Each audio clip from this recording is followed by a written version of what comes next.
I'm Ankush, CEO of Airtime, the fast lane to product innovation. And today I'll be talking to Bryan Rill about running high engagement surveys. And Bryan is the founder of Rill Insights, which is a product research and design agency located in California. And he has more than 20 years of experience scaling and building user research practices in companies. Bryan, a pleasure to have you here. Tell us a bit about yourself. Well, first of all, thank you for the invite. It's an honor to be here, and thank you for so many people for showing up. You're making me a little bit nervous, but I'll share my experience at least. Yeah, that was a great introduction. I run a small product research and design agency here in San Diego. Most of the time sunny, not recently. I actually come from a background in cultural anthropology. So I spent most of my life traveling the world and understanding people in different places. Spent a lot of time in Asia and Japan. And then left academics and came into industry a while back now. And I still keep one foot in teaching. I teach at UCSD. So what we do here in industry, I pass on to students who are looking to enter into these fields. And likewise, I learn a lot from the colleagues I work with at the university. And I bring that into my industry practice. So that's enough about me. And let's get going with the discussion. Amazing. So what we're going to dig into today are surveys. And I think it's a good starting point to discuss what purposes are surveys valuable for. When should startups think about using surveys at all? That's a good question. To me, I think it's important to understand that surveys meet specific goals, right? So if your goal is discovery or exploring problems, surveys are really great for helping you identify unknown pain points or barriers that your product can help solve. Or you can use them to understand people's current state and issues that you already know about and you want to learn a little bit more. And that's one major use case. If you want to do market trend research, surveys are great for revealing attitudes and brand perception.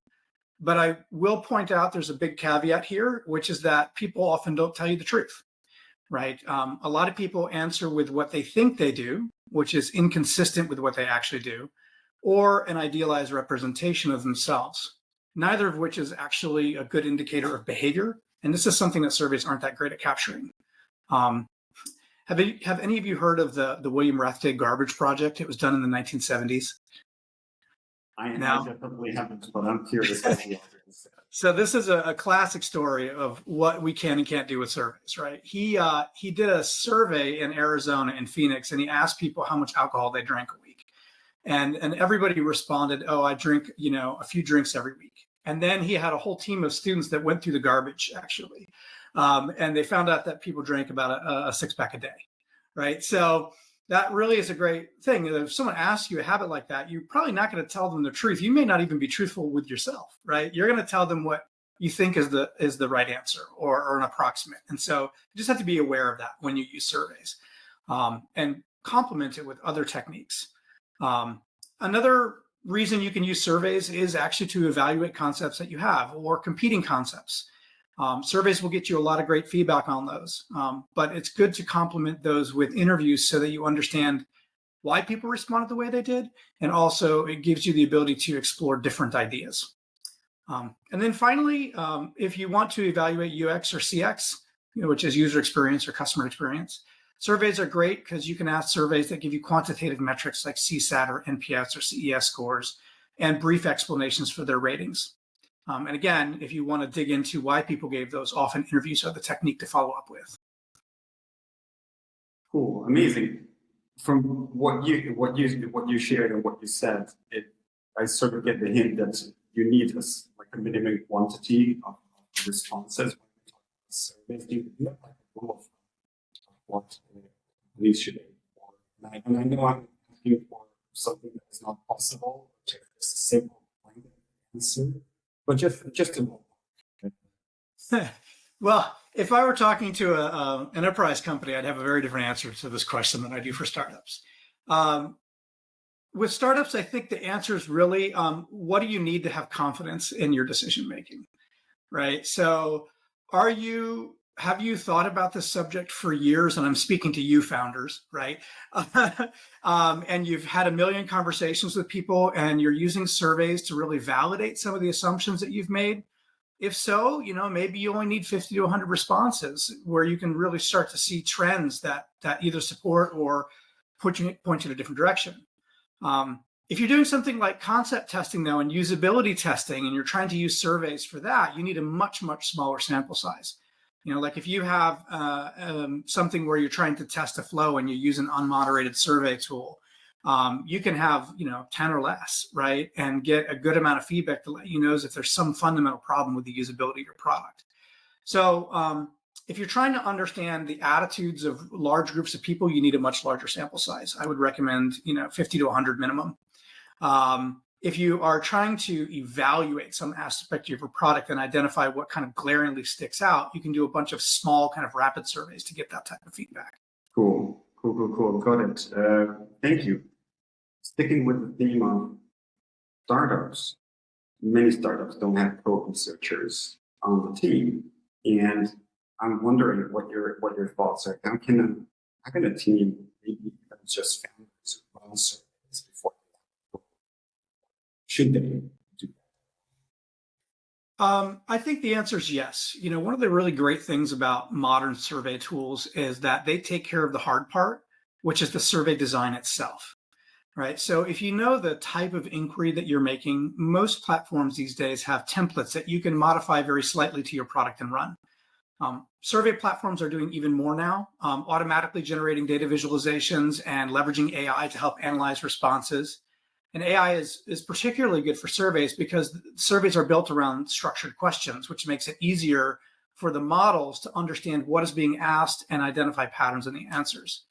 So the short answer is no, actually. You don't need a researcher to run surveys. However, a researcher will be very valuable in interpreting the results, as well as understanding that surveys are just one piece in the larger scope of human-centered design and understanding where and how to fit them in to that effort. I think that's a good segue to another topic that I wanted to discuss about surveys, is that what's are like the typical pitfalls in setting up. Let's focus on setting up surveys and have questions for them. Yeah, that's a great question. To me, I think the single biggest pitfall that people do is believe that surveys are enough by themselves. Startups in particular are always short on cash and time. And so a common shortcut is to just skip research altogether, believing that, the feedback that you get through your sales and your support surveys is sufficient. It's not. Okay. Now, you certainly want to collect that information and pass that on, any relevant feedback, to the product team. But remember that sales and support surveys aren't really designed to answer product questions. They have different goals. And also, they're lagging indicators.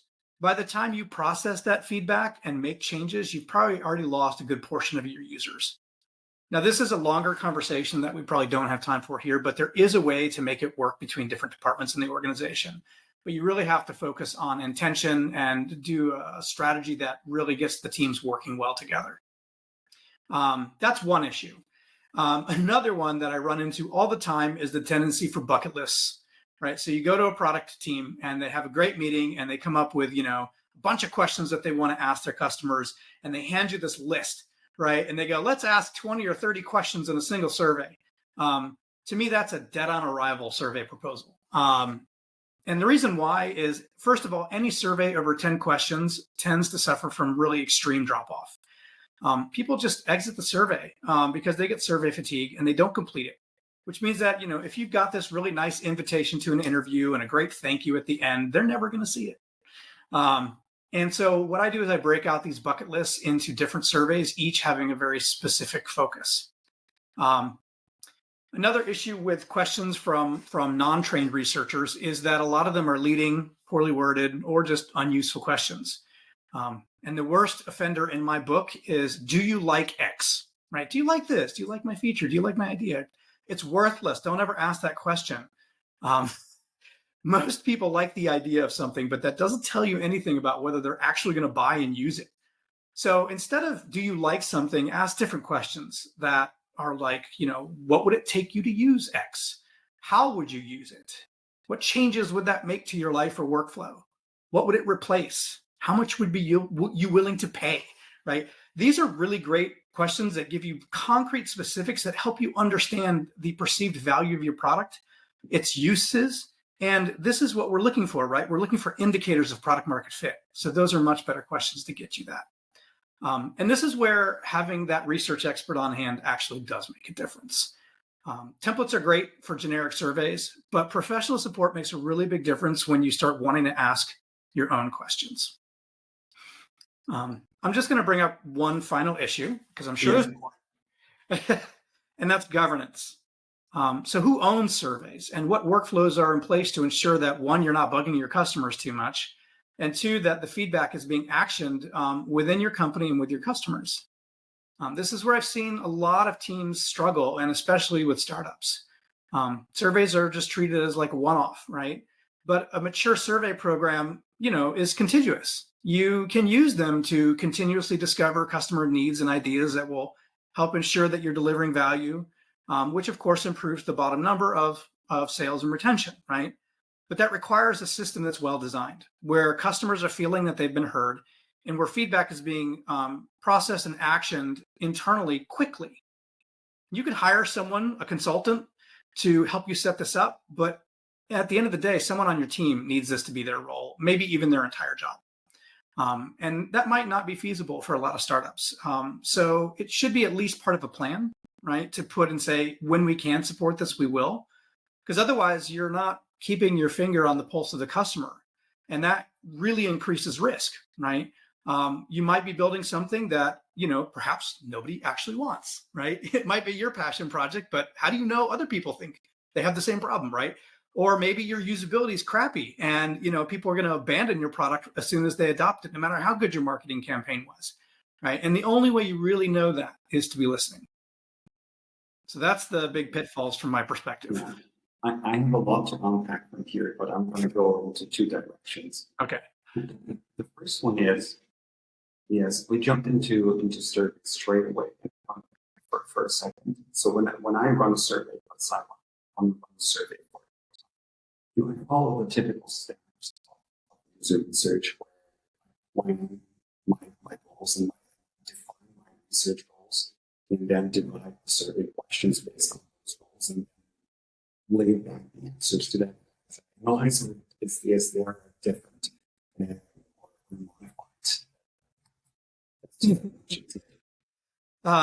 I'd kiss you if I could through this interface for saying that, because in a perfect world, that's exactly what you should do. Right? Think about what you want to know, then design the instrument to go figure that out, and it makes your analysis easy. I'm going to step back from surveys for a second to illustrate a problem, which is when product managers do discovery interviews. A lot of times they go into it just wanting to have a discussion with the customer, and they don't have specific questions. And they might do a great job of having a good conversation, and they may capture it, and they may upload it into a tool to analyze that information. And where I see a lot of people struggling is the analysis afterwards. And the same problem could happen with a survey, although it's less likely. And the problem with the analysis is they didn't know what they were looking for in the beginning. So the conversations are just all over the board. And it's like, how do I break this down into discrete information? If you know what you want to know up front, then your analysis just flows from the questions you were asking and the goals that you set. And so the insights, you literally should have an insight for each of the research questions that you're asking, and those might fold up into the overall objectives of doing the survey itself. If you take the time to design it up front, the research design that you're talking about, then the analysis actually is pretty straightforward. If you don't, then you just have to read through everything and really spend more time with it, right? And say, what is this telling me? And I might need to break out the answers into lots of different buckets, depending on what shows up in the answers. So yeah, sure, you can do it the other way, but I just think it's more streamlined and efficient if you're strategic about it up front. Okay, so define what you want to learn, write it as a hypothesis or assumption that falsify certain things in that. Well, if you have deductive studies where you're testing a hypothesis, that would be true. But if you are just trying to learn and you're kind of building from the ground up, you're not going to have assumptions to test. You might have areas of inquiry, right? Because you don't just build products that do anything. You build products that are specific things in specific spaces. So you have guiding questions, but you may not be testing anything. You might just be trying to even form what your core hypothesis is the first time you do a survey. And then maybe later, then you're going to go test that hypothesis. Okay, understood. The second point I wanted to go into is I want to pick this example. It says if you ask more than 10 questions, you're going to see a serious drop in response rates. This is a topic I'm interested in. So ultimately, the point of this field is we send out surveys that answers and put all the effort into to figure out how to formulate questions, figure out how to distribute it, and then get 5 responses or 10 responses. And you can't do anything at that time. You also want to get a chance to answer your customer. You can't send a survey for 100%. Besides the of the survey, which is sort of intuitive that there's an active correlation, what are some other practices that we should watch out for in order to have high response rates? Yeah, that's a good one. And I think everybody that does research or surveys faces the same issue. But let's be honest with ourselves. We all know why response rates are so low. How many times do you get asked for feedback in a week? And how many of those do you actually answer? Right? The number is very low. And in my experience, you kind of should expect a 4 to 5% response rates for surveys where an email or an online ad are the entry point. In-app surveys can get a lot higher response rates. I saw an industry report last year that said that it could get up to 30% if you have the timing right and a good call to action, which is just a huge difference, right? So now, how do you get those response rates up? Okay, I think there's a few things, but for me, fundamentally, it's a value exchange, right? I asked myself, what are we offering in return for someone's time?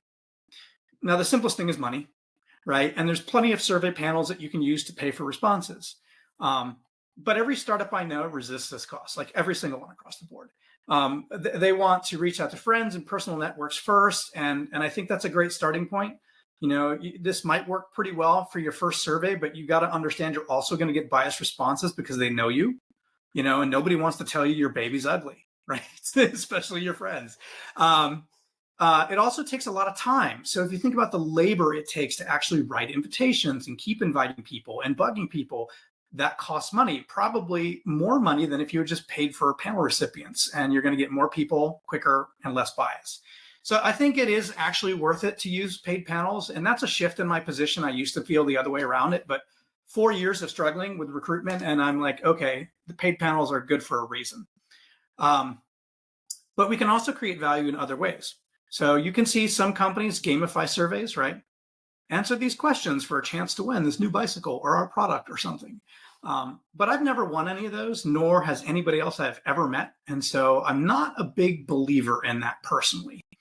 My favorite technique, hands down, is if you give someone free access to your product and explain explicitly that giving feedback is part of the deal. Right? I am always giving feedback to music technology companies because I want to try the coolest, latest thing. And I'm a musician. So it's worth it because I get to try something before I buy it. And all I have to do is tell people how I feel. And I think you'll find that there's a similar enthusiasm in any target market that really wants to try your product. It works great for technology. It works great for SaaS products, especially if you can convince people that your product will make their lives easier, more fun, more organized, less stressful in some way, right? But remember, though, they'll try it, but you have to be prepared for judgment if you don't deliver on your promise, right? So they'll tell you the truth about it. Brian, I love what you shared. And I think music companies, they create a particular product to their customers. They work with an insurance company or someone like, something that is just simply not that sexy. And, people don't wake up in the middle in the morning to look at their beautiful insurance policies. What do you do if you're not lucky enough to be in one of these industries? Well, then you have to set up the right system.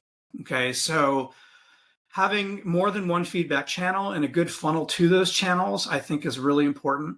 So let's say you have a new product, an insurance product, or a new feature, some new feature with your insurance that you're using. What you can do is you can create a campaign that emails new users a week or two after they sign up or start using that new feature. So all users, asking them to share their experience. And so you can direct them either towards a survey or towards an interview or both, right? So for example, you could have people answer a survey question and then invite them to a feedback session, which is what Airtime does. And I think that's a very good practice, right? So if you run the math on this, now it's a numbers game.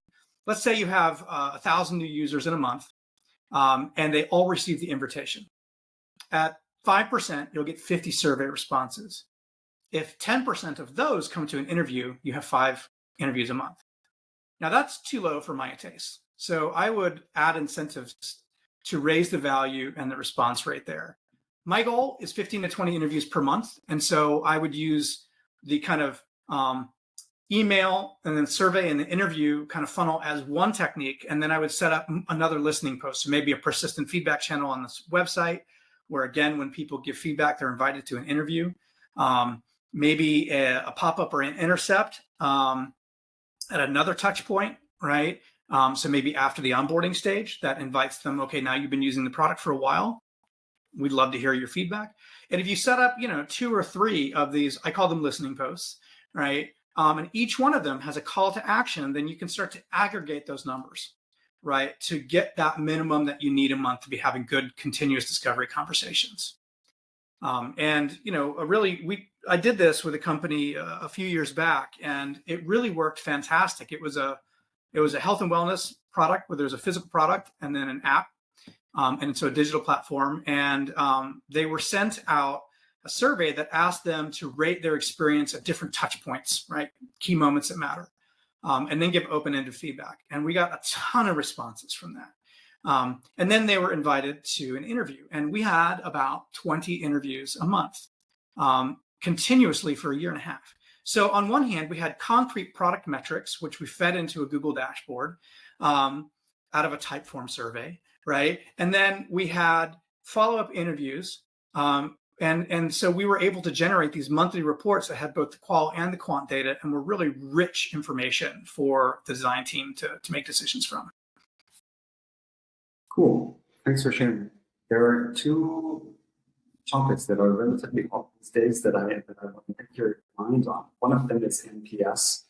There's, I think I watched Lenny's podcast the other month, and former head of user research for Airbnb was there, and he said he has some methodological reservations against NPS scale to 1 options as well as design that's showing sort of if the user experience is useful to their I have 2 questions on NPS.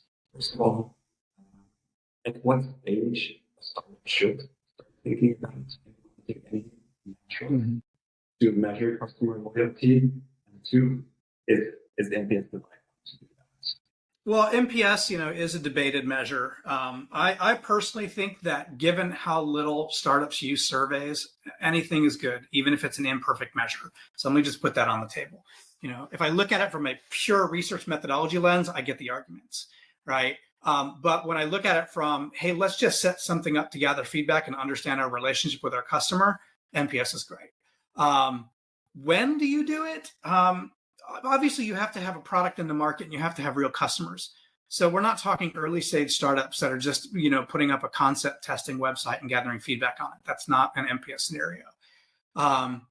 You need to have something in the world where you are doing more than just having people try out a product. You need to have a sales and a support team so that you are actually measuring the relationship, which is what NPS is all about. And I think that's a big mistake people make is they think NPS is transactional and it's not, it's relational. So relationships take time. So you need to give some time before it. I honestly don't even think it's all that important of a measure to be using in the first year that a product is launched. I think maybe a little bit later. In the first year, you're just trying to get feedback on the transactional stuff, right? What's going right or wrong with my product? So CES, CSAT, those surveys I think are far more important in the first year, maybe 2. than NPS because you really are trying to dial in the value that you're delivering and understand what problems you're having. And you'll get feedback that is more about your support and your sales team through a CSAT survey. But to me, it's just about focusing on what the immediate goal is and then shifting more to the long-term relationship when that time's right. Yeah. And just for those who are not acquainted with abbreviation, so CSAT is customer satisfaction. It's that scale of 1 to 5. Asking the question, how satisfied are you with a particular feature or service? Exactly. And so when I say a transactional measure, what I'm talking about is that when people answer CSAT, it's because they have something either good or bad to say about something that just happened to them in your product experience.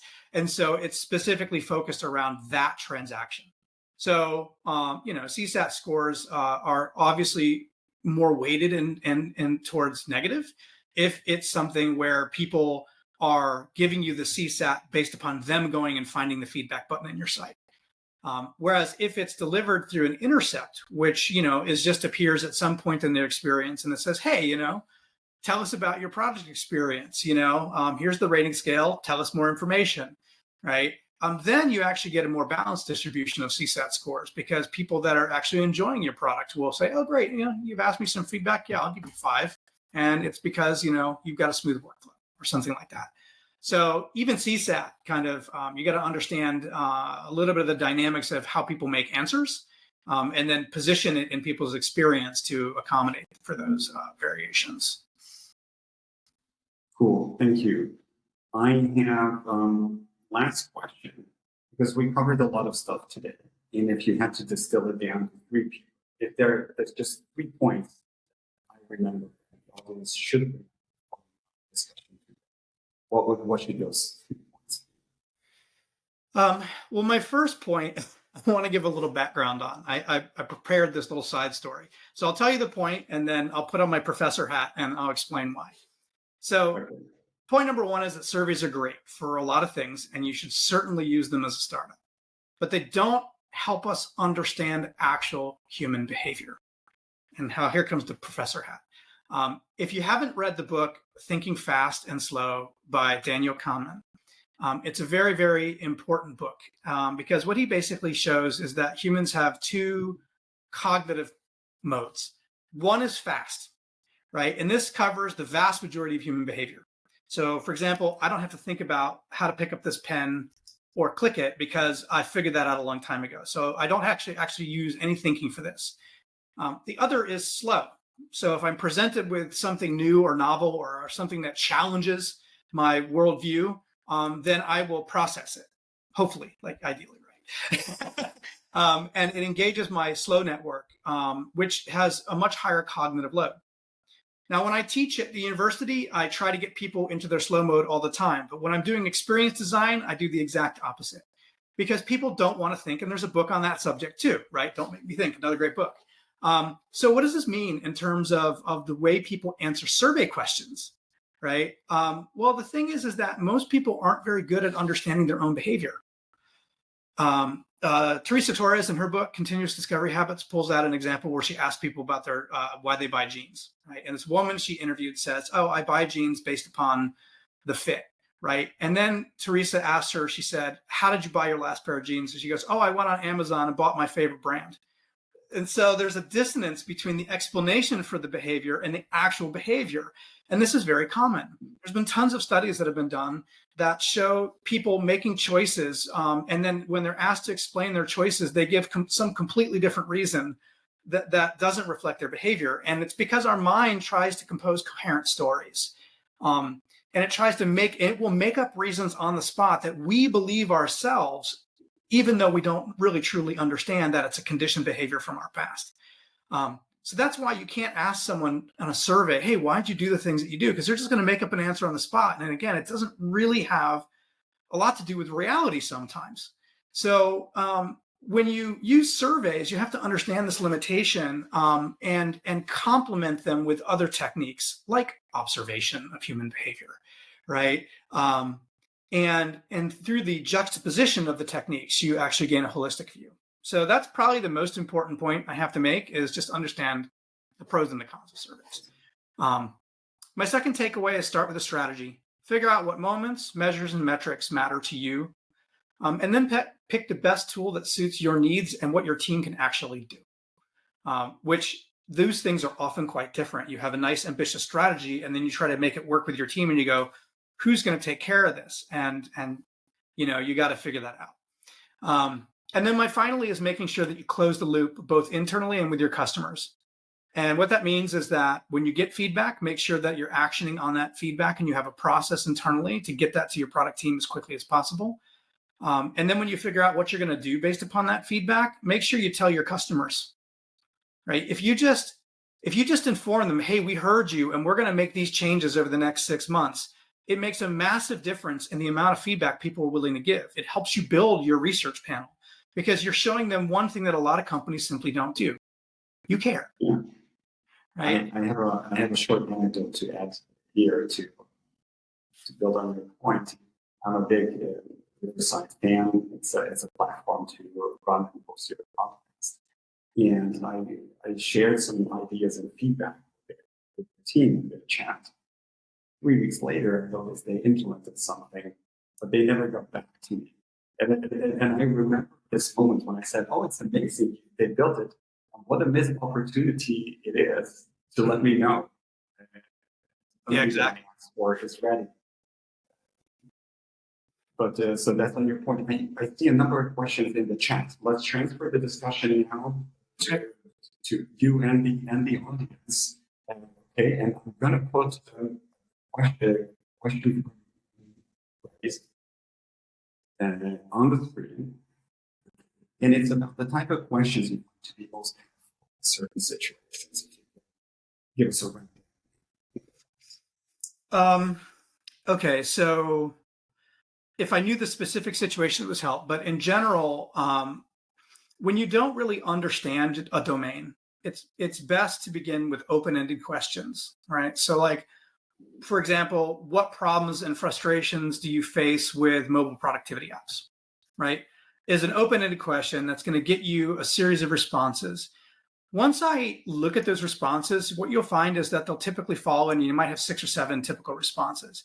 Then you can convert from an open-ended question to a structured question with multiple choice. And you can say, which of these issues do you face on a regular basis, right? And then you always leave an other so that people can fill in the blank if you miss something. Then you go from open, unstructured data to far more structured data where you can start, doing the qual to quant conversion much easier. So that's kind of how I use open-ended or multiple choice. The other reason I use open-ended is if there's a rating and then an explanation. So, rate your experience with our product, right, on a 1 to 5 scale. And then please explain your rating. So the structured question gives you that nice quantifiable metric, right? And then the open-ended gives them the ability to pretty much say whatever they want. And so there is a balance to me between the two. I typically try not to do more than 2, maybe 3 open-ended questions in a survey period, though, because of the amount of work on the data analysis side. If you are asking all open-ended questions, then you probably shouldn't be using a survey. You should be doing an interview with people. Surveys are meant for when you already have some ideas and you're trying to add volume and get a more representative understanding of your population. And that's the best use of surveys. And I've mentioned scales a couple times, but every organization has a decision to make about what metrics matter to them. And that is where you build your scales around. Do you want to use NPS, CES, CSAT? Is CSAT even the right measure, or just overall product experience, right? Satisfaction arguably is not the only measure of an experience. So these are kind of internal decisions to make. You typically pick one North Star metric, and then you use that consistently across multiple listening posts. Amazing. We're going to take a short detour towards interviews. Okay. It's about the topic we talked about interviews. If you do interview and synthesis on the same day, and then we return to surveys. Great question. Yes and no is the answer to this. It really depends on people and their workflows, and also what tool you're using. So if you can do take at least notes on your interview within 30 minutes of the interview itself. You are going to remember a vast amount more detail than if you wait any longer than that. We quickly forget things. So as an anthropologist, one of the techniques that they teach you, and you might laugh about this, is you use the bathroom. So in field work, we would always go out and have these big, meaningful conversations with people, and then we'd excuse ourselves to go to the bathroom, whip out our little, notebook and write down as much as we could possibly remember, right, in shorthand. And that's really valuable because after 30 minutes, you lose like the vast majority of that, especially contextual knowledge. So it's very important to at least capture as much as you can, as close to the interview as you can. Now, synthesis, if you do a good job of capturing and taking notes, then you don't necessarily have to do synthesis right then. You can wait. You can wait a day, you can wait weeks even. You don't want to lose the context of the project, of course, but I don't personally feel there's a huge pressure to do synthesis at the same time. And sometimes I even like to wait a couple of days just to give myself a little bit of a distance and objectivity from my notes, right? Because I was in that moment. But that's just my style. I think everybody's a little different. If you are doing synthesis at all, 2 thumbs up, right? I think that's the major milestone. Sweet. Thank you. I have a question from Doris about the exit surveys and people churn. Yeah. So first of all, it's hard to get people to answer them. And you do have to have thick skin to be the person looking at those surveys. But they're critical, right? They're especially critical to the customer success team. They're critical to the product team because they need to know, why are people churning, right? Was it something in the product? Was it something in our sales? Was it something in our support? Was it something in our pricing, right? So those surveys are very important in identifying where the feedback needs to go. I personally think that these are best dealt in batches, right? So if you did like a quarterly, it depends on your volume and the size of the company. So if you did monthly, that would be great. But a lot of companies do quarterly, where they analyze all their post-churn surveys and then create a report and share that out to the team. And they do that at the same interval that they're looking at NPS typically. So they're saying, what is our relational metric? What are we getting from our NPS surveys? What are we getting from our churn surveys? So we're looking at these in relationship to each other, right? And so that way you can not only see what people don't like, which is what you're going to get from the churn surveys, but you're going to see what people do like as well. And that gives you a more holistic understanding of the relationship you're forming with your customers. Overall, though, I think exit surveys are a great strategy because not only do they give you good feedback, but they give you a chance to win back your customers, right? Like if you listen and then you respond to that customer that you heard what they said and you're making changes so that you're improving that experience, you've just created a new, a lifeline. I can't remember what it gets called, but the ability to win back a customer that you've lost by showing that you listened and actually implemented the change. And that's where that whole close the loop philosophy is so important. If you are not reaching back out and telling people the impact of their feedback, then you have a massive missed opportunity. And so I think it's critical to have that close the loop pipeline to go along with these churn surveys. Cool, thank you. The next topic is, and the next question is about biases, how to effectively identify biases in your own research. First, recognize that we all have them. Okay. I like to wear my biases right on my sleeve. And what that means is that I'm completely transparent about my own mistakes and the way I look at things. This is where being a researcher actually is a beautiful gift because I'm not attached to the product like many of you in the audience. It's not my baby. And it's nearly impossible for you not to be biased in favor of your baby. I can speak the truth as a researcher and just quite literally synthesize data that's the voice of the customer and remove myself from it at all. And having good tools helps with this, so that you are either coding or you're using AI to assist you to identify themes. And essentially, if you have more than one person, looking at the information and coding, you get something called intercoder agreement, which is essentially a review process where you both read the same transcript and you say, okay, we saw different things. How do we align on this?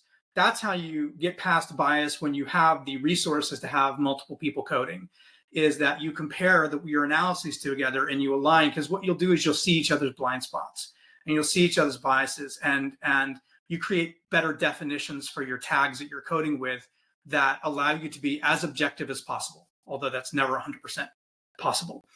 AI, another great tool, right? It's not you. It's going to see different things. I just wanted to ask about AI.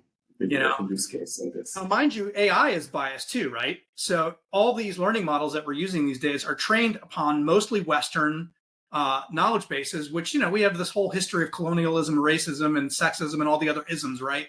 That gets built into the models. So you have to be able to recognize those biases as well.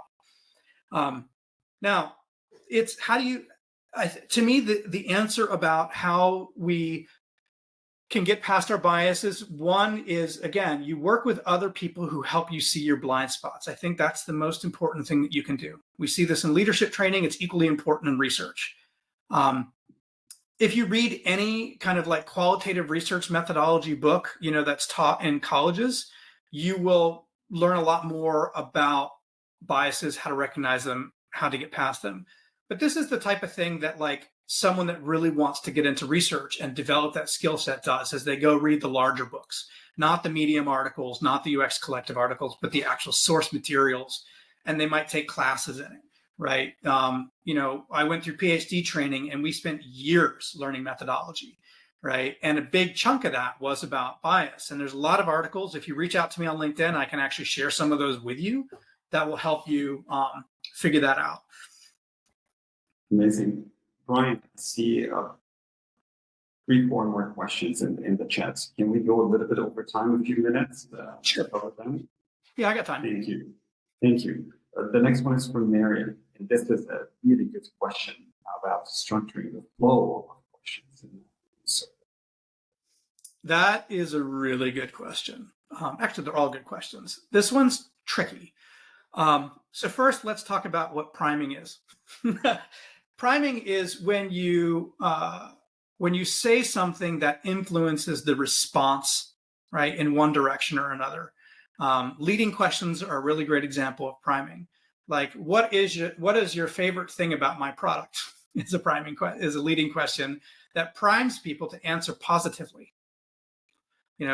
What is the most frustrating aspect of your experience? Does the same thing on the other end of the spectrum. So there's something called balanced question writing.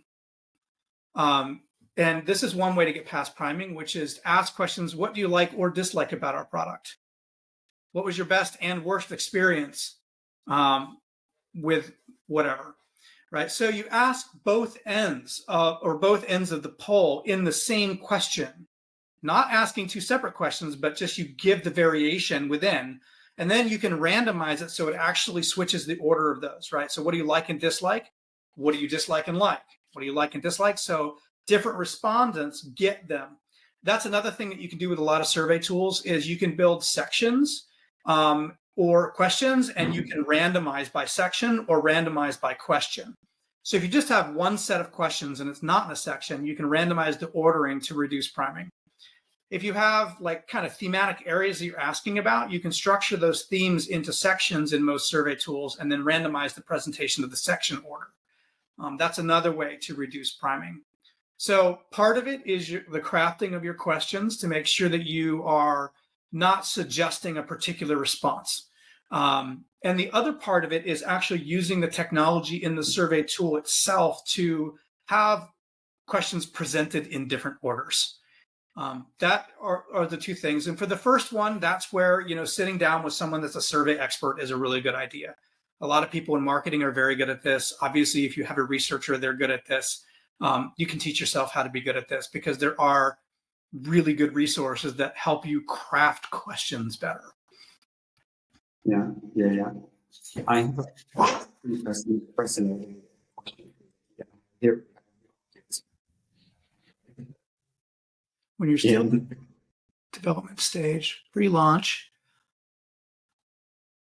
when do you think deploying surveys is most effective? Great question. I think there are 3. use cases. One is if you're doing market research and you actually have specific questions, you can launch a survey right away to answer those questions or test some of the fundamental assumptions that you're making in your product. And then usually you get a bunch of information that then leads to things like interviews where you can dig deeper. You can also flip it around, right? So a lot of times the technique I recommend is you start with the interviews, right? You go out, you observe people's behavior in the world, you kind of try to understand things holistically. You may have some interview questions to start to try to understand the parameters of people's experience. And then from that understanding, you build a survey to go from that 10 to 20 people that you talk to for your original understanding of the problem space to that more representative sample we started at the end of this conversation or beginning of 50 to 100. And then you gain that confidence that, okay, I know I'm building something that the problem's real and acute enough for people to want a solution, right? And I think surveys are great for helping get that confidence level. Then you really move into where I see surveys get used a lot, and I think they should be used a lot more, which is actually testing your ideas, right? So you should not just have one idea as a product when you are in pre-startup. You should have multiple, right? And you need to compare them. You need to get feedback from people. Which of these ideas best solves the problem? Okay, surveys and interviews can help you with that.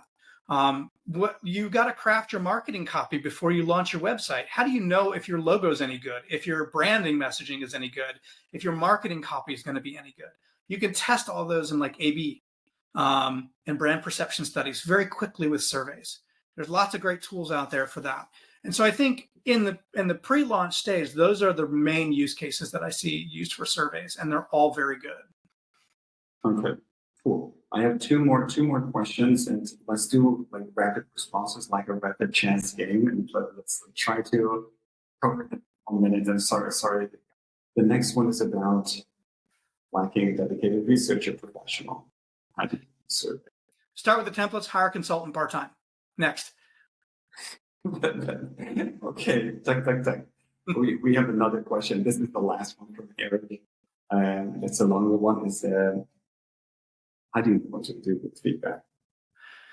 Okay, I think we talked about this earlier in the conversation, which is one, you try to structure your feedback around particular outcomes or goals. And so that helps you figure out what to do with it. If you just get open-ended feedback and you don't know what to do with it, you got to figure out what type of category it falls into. And typically there's 5 buckets: complaint, compliment, suggestion, request, other. So split your feedback into those 5 categories, and then process each, right? And direct it to the appropriate team. Cool. Amazing. That was the last question, so I'm going to take it off. Okay. Bryan, it was a pleasure to have you here. Thanks so much for sharing your wisdom. A lot more time with me, but I think I can squeeze in a bit more in the webinar schedule this year, so I hope to see you there. Excellent. And thank you all. I hope that my experience has been somewhat useful for you, and hope to see you in another webinar in the future.